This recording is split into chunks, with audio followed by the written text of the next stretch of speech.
If you think your road rage is bad, imagine cutting someone up at 200 miles an hour. This sort of thing can lead to F1 drivers not getting on.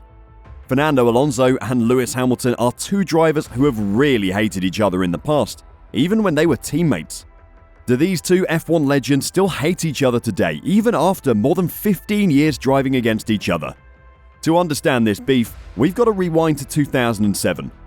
Fernando Alonso was coming off the back of two drivers' titles in a row with Renault. Despite that success, he decided to move to McLaren, who have a long history as one of the most successful teams in Formula One history. Many believed McLaren would have the fastest car on the grid, which is why Alonso moved. What would have shocked him is that the team decided to pair him with a rookie. But this was not just any rookie, because even before he stepped into a Formula One car, Lewis Hamilton was seen as a future Formula One champion. What would have probably annoyed Alonso early on is that his rookie teammate was a lot more competitive than he thought he would be. In fact, by the end of the season, it was Lewis who had a chance of winning the title and not Fernando. I mean, imagine getting outdriven by a rookie when you're the world champion. But that was the reality for Fernando Alonso in 2007. By the end of the season, Hamilton was the main man, who was in prime position to win the title. Fernando wasn't far behind, but the Spaniard can't have been happy to be beaten by the British rookie. There was even a few times where Alonso showed just how unhappy he was. Hungary in 2007 is one that really sticks out. Hungary in 2007 is one of the only examples in F1 history of an F1 driver purposefully sabotaging their teammate. I know we've seen some pretty insane things in Formula One over the last few years, but just listen to this. In the final qualifying session, Hamilton had gone out on track ahead of Alonso and ignored requests from the team to let his teammate through. To get back at him for this, Alonso purposefully held Hamilton up in the pits. Alonso stays in his pit box long after the pit light went green. He knew that Hamilton was in the pit lane behind him, and so he decided to stay in the pit lane longer than he needed to. Alonso stayed in the pit box, and it meant that Hamilton could not set his final lap of qualifying as the time ran out on the session. For this sabotage, Alonso was demoted to 6th, and so Lewis got pole position anyway, despite Fernando's best efforts. After the incident, it is alleged that Lewis and team boss Ron Dennis had a shouting match on the radio, with Dennis throwing his headphones on the pit wall. Alonso was penalised for this, and it caused a massive argument in the team that led to an even bigger issue for McLaren. In the aftermath of Alonso holding up his teammate, he had a massive argument with McLaren team boss Ron Dennis. This happened the morning of the Grand Prix. Not an ideal time to be warring with your team. Alonso was pissed off, and he showed it by revealing something massive. The Spaniard told Dennis that he'd seen emails from his own team that showed McLaren had been spying on Ferrari thanks to a former employee of Ferrari. Fernando was clearly very serious about these allegations. He threatened to bring the emails to the FIA and reveal the scandal. This threat ended up starting one of the biggest controversies in F1 history. McLaren boss Ron Dennis went to the FIA and revealed what his team had been doing. Dennis called FIA boss Max Mosley not long after the meeting. The story of Spygate could be an entire video in itself. It was an incredible case where McLaren were punished for stealing technical information about the Ferrari car from Ferrari engineer Nigel Stepney. This is not even the craziest part of the story. The only reason why the whole Spygate scandal was revealed was because the McLaren employee's wife had taken the documents to a local photocopying shop near the McLaren base. The photocopying shop had alerted Ferrari, and this began the Scuderia launching an internal investigation. After the incident in Hungary, the Spygate scandal continued to escalate, and it was clear that the relationship had broken down between McLaren and Fernando Alonso. There was no way for the team to continue, and there had to be a breakup. What didn't help is that Alonso and Hamilton continued to fight on track whilst the Spygate scandal was being investigated.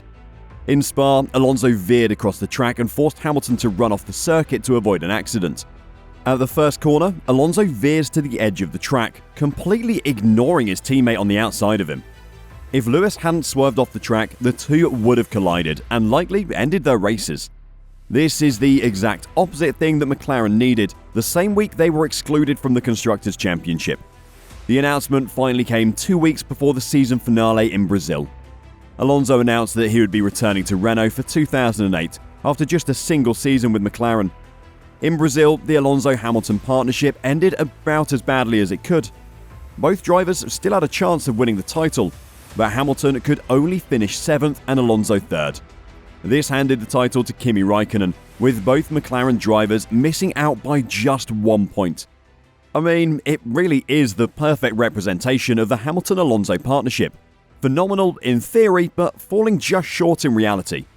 Since 2007, Hamilton and Alonso's careers have gone on very different trajectories. At the time, if you would have said that Fernando would not win another F1 title after 2006, very few people would have believed you. But Fernando's just not seen as much success since he left McLaren as you might expect. I feel like I don't really need to explain this, but Lewis has obviously had much more success since Fernando left McLaren. But that success only came after he himself left McLaren. The pair have left the team. They've both been clear that actually the issues they had did not have as much to do with each other. It seems like Fernando Alonso and Lewis Hamilton just both had issues with McLaren at the same time, which caused them to have issues with each other. In 2021, Fernando spoke about the pair's time at McLaren. Alonso said, "Besides, nothing happened with Hamilton. It was more with the team, with whom we had our differences," Alonso added. He believes some things that the team gave him and didn't give me. I believe some things that the team gave me and didn't give him, and we didn't understand each other. However, Alonso was not quite as honest when directly asked about Hungary.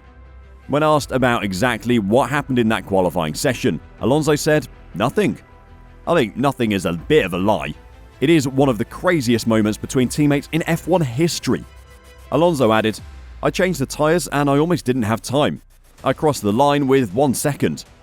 What he didn't mention in that interview was that Alonso only had 1 second left to get over the line because he'd not moved from the pit box when the light had gone green. In the years since they split up, the tension certainly dissipated. With Hamilton dominating at the front, they very rarely met on track. But that was until 2022, when they could not avoid an incident at Spa like they had done in 2007. At the Belgian Grand Prix last year, Lewis was trying to overtake Alonso going into turn 7. The cars were side by side going through the corner, but managed to collide just after the corner, sending Hamilton into the air. Despite the pair being pretty nice to each other since both leaving McLaren, Alonso had some very strong words for his former teammate on the team radio. Alonso said, "Yeah, what an idiot, closing the door from the outside." He went on to criticise Lewis for not knowing how to compete when he didn't have the fastest car on the grid. Alonso said, "I mean, we had a mega start, but this guy only knows how to drive and start in first." Wow, that hits deep. 2022 was the first time in a long time we've seen Lewis fighting outside of first, and so Alonso's comments came at a very interesting time for Mercedes. Alonso did later apologise for the comments he made on team radio when he said, "Nothing I said is true, and there are facts that show the opposite. I have absolutely no problems with Lewis." It certainly seems like at the moment there aren't any major issues between Fernando and Lewis. Alonso spoke about his overtake of Hamilton in the Bahrain Grand Prix to start 2023. He said, "I had momentum on the exit. I committed. Luckily, Lewis didn't close the door, otherwise I would have hit his rear wing." In the interviews afterwards, it was clear that the two drivers seem on good terms. They were seen smiling and joking and even sharing a hug. These two have certainly moved on from their rivalry days at McLaren, but a hug and a couple of laughs certainly do not mean this beef is over. As we saw in Spa last year, when Alonso and Hamilton race each other, fireworks can be set off. What is exciting about these two is it looks like we'll see a lot more of Alonso and Hamilton racing each other. I mean, it's been almost a decade since Fernando had the car to properly challenge at the front. So we could see a reignition of Fernando Alonso and Lewis Hamilton's rivalry that has been pretty dormant for a few years now. It looks like Aston Martin and Mercedes will be fighting for position this season, and how can you not be excited about that? Do you think we could see the Fernando Alonso and Lewis Hamilton rivalry reignite?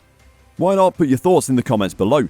And while you're down there, why not like the video and hit the subscribe button? Thank you guys for watching, and we'll see you next time.